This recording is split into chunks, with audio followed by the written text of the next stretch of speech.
هو الذي جعل لكم الليل لتسكنوا فيه والنهار مبصرا إن في ذلك لآيات لقوم يسمعون قالوا اتخذ الله ولدا سبحانه هو الغني له ما في السماوات وما في الأرض إن عندكم من سلطان بهذا أتقولون على الله ما لا تعلمون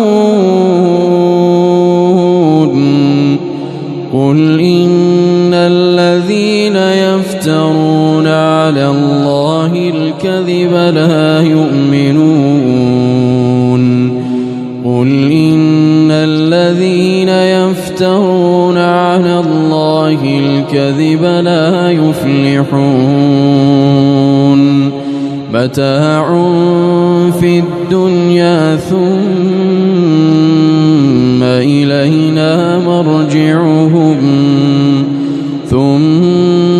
إلينا مرجعهم ثم نذيقهم العذاب الشديد بما كانوا يكفرون.